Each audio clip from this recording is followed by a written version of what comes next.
नमस्कार, आप देख रहे हैं जी भारत न्यूज और मैं हूं राकेश निगम। बुंदेलखंड का नाम आते ही वीर गाथा नजर आती है और यहाँ बुंदेलखंड में आल्हा उदल के नाम से आल्हा भी गाया जाता है। अगर हम वीरता की बात करें तो झांसी की रानी सहित तमाम ऐसे वीरों की कहानी आज भी इतिहास के पन्नों में दर्ज है। आज हम बात करेंगे उन्हीं वीर पुरुष या लौह पुरुष के नाम से जाने वाले आल्हा उदल की।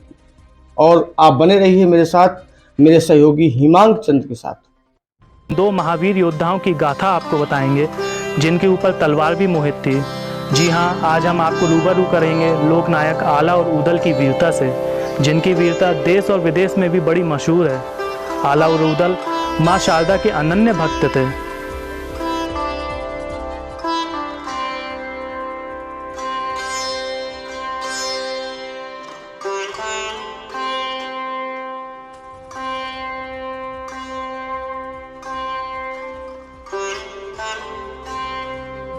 ऐसा कहा जाता है कि आला उदल बड़े लड़ैया जिनके बल को नहीं शुमार, जा दिन जन्म भयो उदल को धरती मांगे धन और द्वार।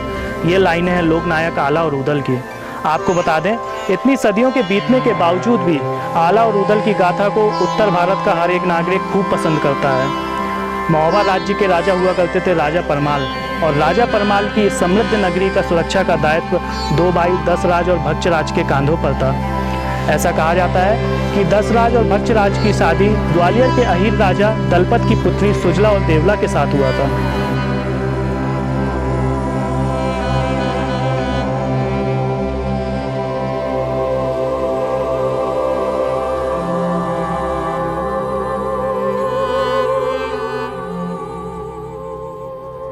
देवला की गर्भ से वीर आला और उदल का जन्म हुआ था। आला का जन्म 25 मई सन 1140 ईस्वी को महोबा के ग्राम दिशरापुर में हुआ था। आला का विवाह नैनागढ़ के नेपाली राजा की पुत्री सुनवा से हुआ था। ऐसा कहा जाता है बुंदेलखंडी भाषा में, जा दिन जन्म भयो आला को धरती धसी अढ़ाई हाथ। इसका मतलब जिस दिन आला का जन्म हुआ था उस दिन धरती 2.5 हाथ धस गई थी। इससे यह पता चलता है कि आला और उदल कितने वीर थे।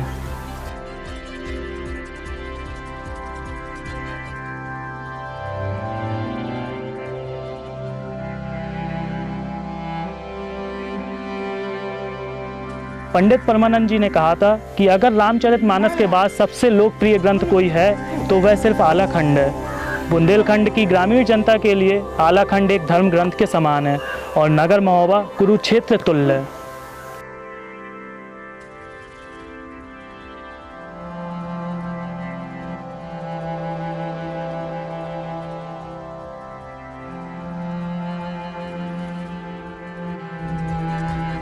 आपको बताते चलें कि आला खंड में 52 लड़ाइयों का वर्णन मिलता है और इन सभी लड़ाइयों में आला ने विजय भी प्राप्त करी है। आला की लड़ाइयों की शुरुआत जब हुई जब माड़ों के राजा करिंगा ने आला और उदल के पिता दसराज और भक्षराज की हत्या कर उनके सिर को बरगद के पेड़ से टांग दिया, तो शुरुआत हुई उस चिंगारी की जो आला और उदल के हृदय से निकलकर पूरे उत्तर भारत में फैली। और शायद इसी चिंगारी ने आला और उदल को 52 युद्धों में विजय प्राप्त दिलाई थी। केवल बुंदेलखंड में ही नहीं बल्कि पूरे भारत में अपनी वीरता के लिए प्रसिद्ध हैं। आला खंड में वर्णित 52 लड़ाइयों का जन्म तब हुआ जब करिंगा राय महोबा पर आया और दक्षराज और वत्सराज को मारकर चला गया।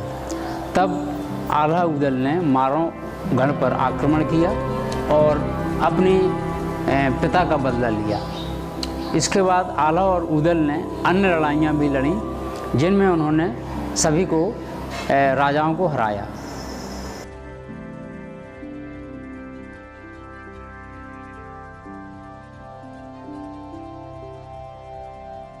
आला अपने पिता का बदला लेते हुए कहा करते थे, बदला लिए हम दादा को बजिए रात दिन तलवारें, ईट ईट माड़ों की खोदें पक्को ताल दिए बनवाएं। और इस तरह से आला की जीत का सिलसिला चलता चला गया और इसलिए बुंदेलखंड की जनता में आज भी इस तरीके का विश्वास है कि आज भी आला अमर हैं।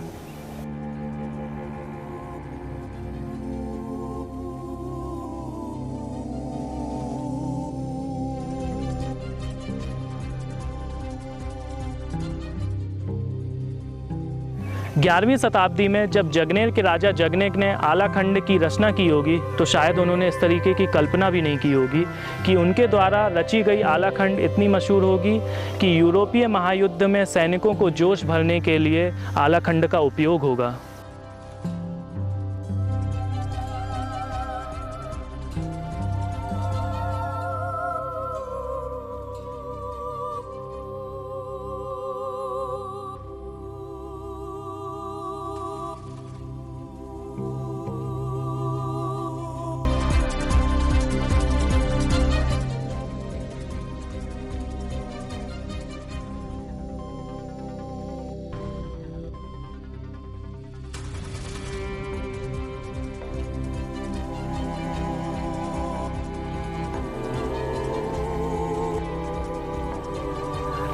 आपको यह भी बताते चलें कि राजा परमाल के दरबार में आला उदल एक वरिष्ठ सेना नायक की उपाधि प्राप्त थी और आलाखंड में ऐसा भी वर्णन है कि माहिल के दुश्मन आला उदल थे और माहिल की वजह से आला उदल को महोबा का राज दरबार छोड़ करके उन्नाव के राजा जयचंद के यहाँ शरण लेनी पड़ी थी।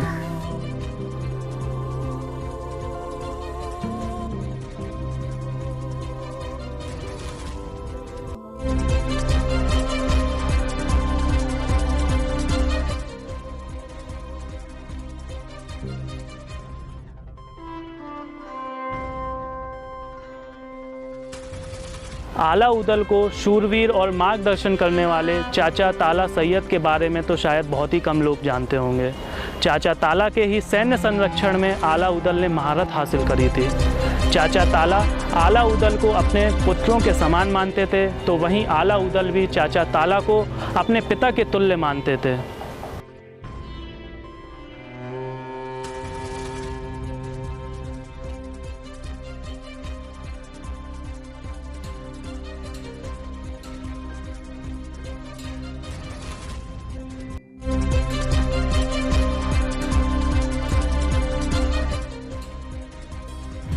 आला उदल के सैन्य प्रशिक्षक रहे चाचा ताला सैयद की मजार आज भी कीरत सागर के तट पर पहाड़ों में स्थित है।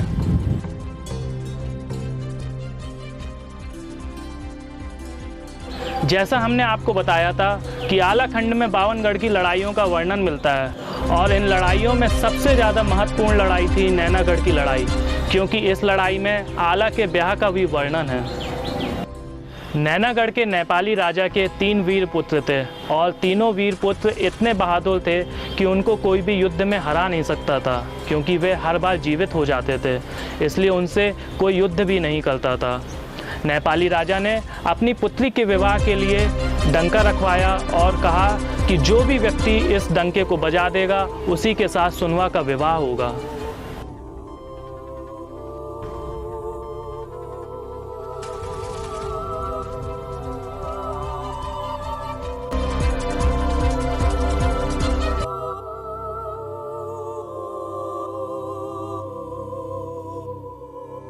इस शर्त को सुनने के बाद आला, उदल, चाचा ताला सैयद और मलखान और जगनेक 7 दिन का सफ़र करने के बाद नैनागढ़ पहुँचे और शर्त के मुताबिक उदल ने उस डंके को बजा दिया, जिसके बाद नेपाली राजा के 1000 सैनिक व पटना के राजा पूरन ठाकुर के बीच में युद्ध हुआ और इस युद्ध में उदल ने पूरन ठाकुर और नेपाली राजा के 1000 सैनिक को हरा करके अपने डेरा में आ गए। जब उदल का युद्ध जोगा के साथ हुआ तो उदल ने इस कदर तलवार चलाई कि जोगा के 3 लाख सैनिकों में से सिर्फ 1.5 लाख सैनिक बचे, जिसके बाद भोगा ने नेपाली राजा को उदल की वीरता के बारे में बताया तो नेपाली ने भोगा को अमर ढोल दे दिया, जिसके बजाने के बाद से जो भी नेपाली राजा के सैनिक मारे गए थे युद्ध में वे सब जीवित हो गए।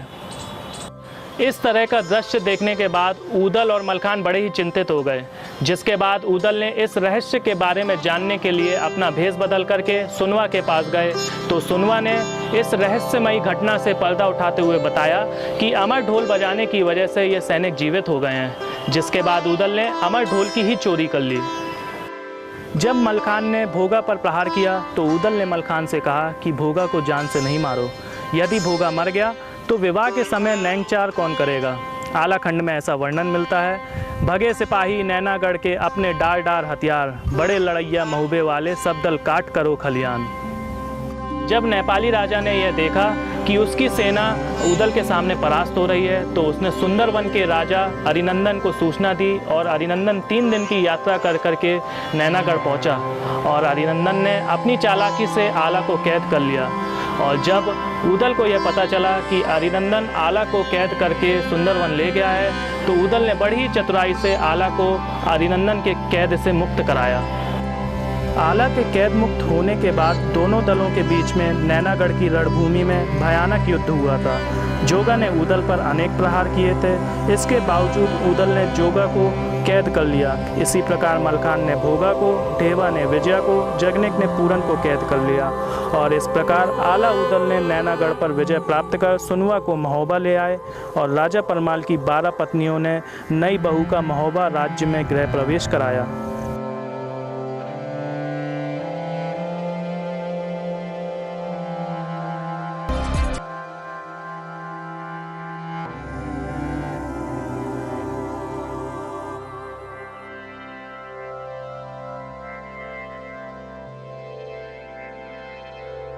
उस समय की रीति हो या शक्ति का प्रदर्शन, आला और उदल ने दिल्ली के राजा पृथ्वीराज चौहान की बेटी बेला का विवाह अपनी तलवार की नोक के दम पर राजा परमाल के बेटे ब्रह्मा से करवा दिया था।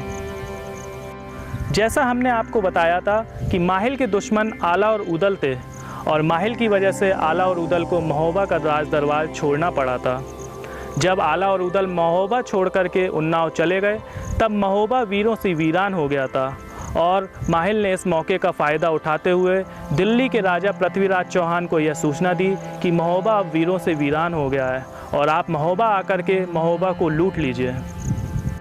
जिसके बाद पृथ्वीराज चौहान सन 1182 में महोबा आया और उसने महोबा के राजा परमाल के सामने अपनी 4 मांगें रखीं और यह मांगें थीं 9 लका हार, उड़न बछेरा और खजुआ की बैठक, साथ ही साथ राजकुमारी चंद्रावल का डोला।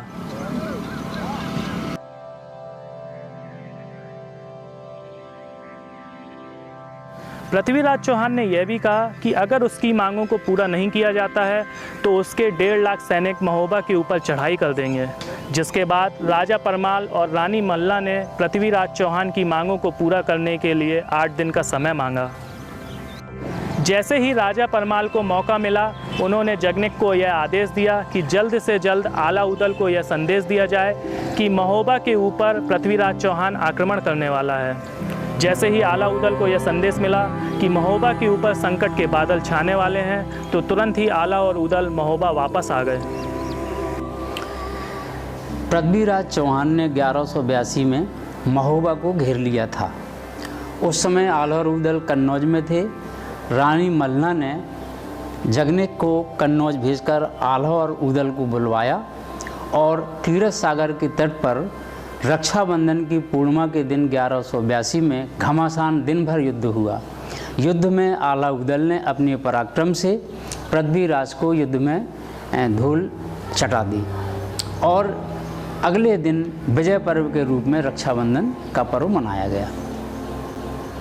जब पृथ्वीराज चौहान ने महोबा के ऊपर आक्रमण कर दिया, तब आला, उदल, चाचा ताला सैयद, जगनिक और ब्रह्मा आदि ने कीरत सागर के तट पर पृथ्वीराज चौहान और उसके 1.5 लाख सैनिकों को अपनी वीरता दिखाई।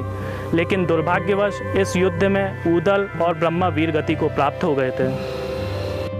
जब आला को यह ज्ञात हुआ कि उदल और ब्रह्मा वीर गति को प्राप्त हो गए हैं, तो आला ने महाकोप करके पृथ्वीराज चौहान का वध करने के लिए मां शारदा के द्वारा दी गई तलवार को म्यान से निकाला।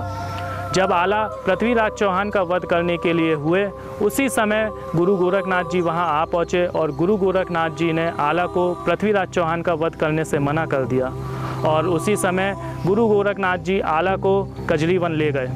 जिसके बाद से आला आज भी मैयर की मां शारदा में कमल का फूल चढ़ाने जाते हैं। यह युद्ध श्रावण मास की पूर्णिमा के दिन हुआ था, इसलिए श्रावण में जो रक्षाबंधन का त्यौहार महोबा में मनाया जाता है, वो 1 दिन बाद मनाया जाता है, यानी कि भादों की परवा के दिन महोबा में रक्षाबंधन मनाया जाता है। अगर आपको यह शो अच्छा लगा हो तो आप इस वीडियो को ज़्यादा से ज़्यादा लाइक करें, शेयर करें और साथ ही साथ महोबा न्यूज़ के इस चैनल को सब्सक्राइब करें, ताकि आपको समय समय पर महोबा की खबरें और साथ ही साथ बुंदेलखंड के इतिहास से हम रूबरू कराते रहें। वीडियो जर्नलिस्ट निखिल के साथ हिमांक चंद।